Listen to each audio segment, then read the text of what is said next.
Hey guys, welcome back to my another new shorts. And এই nail পলিশের কালারগুলো just দারুণ অ্যান্ড নতুন উঠেছে। তার সাথে লিপ অয়েল অ্যান্ড লিপ গ্লসগুলো, যেগুলো প্রাইস অনলি 149। আর ভ্যারিয়াস নেল পলিশের কালার অ্যান্ড নানান রকম জাস্ট দারুণ। এখানে প্রায় অর্ধেক কালারই আমার কাছে আছে, আমার কেনা হয়ে গেছে, তোমরা দেখেছো। যারা দেখোনি, আমার প্রচুর জুডিওর ওপর ভিডিও করা আছে, চটপট যাও গিয়ে দেখে নাও। অ্যান্ড এই লিপ টিন্টগুলো জাস্ট অসাম। দেখো, আমি হাতে একবার ট্রাই করেছি, তোমাদের সাথে শেয়ার করবো বলে। আর এগুলো লিপ গ্লস, যেগুলো 149 করে, এরকম আরও কিছু আছে। অ্যান্ড আমি কি নিলাম সেটা একদম তোমাদের লাস্টে দেখাচ্ছি।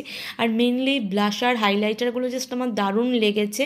তো এগুলো মাত্র 200 করে ছিল। তোমাদের কালারগুলো দেখিয়েও দিলাম, অনেক ভালো। অ্যান্ড এগুলো সব হচ্ছে lipstick, lip gloss and lip balm একসাথে ছিল অনলি 200 করে। তো আমি কি নিলাম দেখে নাও। এটা আমার মা নিয়েছে, আমি না। একটা সানস্ক্রিন, একটা ওয়াইপস, একটা নেল পলিশ, আর এটা আমি নিয়েছি। এটা হচ্ছে একটা বডি মিস্ট। আর স্মেলটা জাস্ট দারুণ ছিল। তো সাবস্ক্রাইব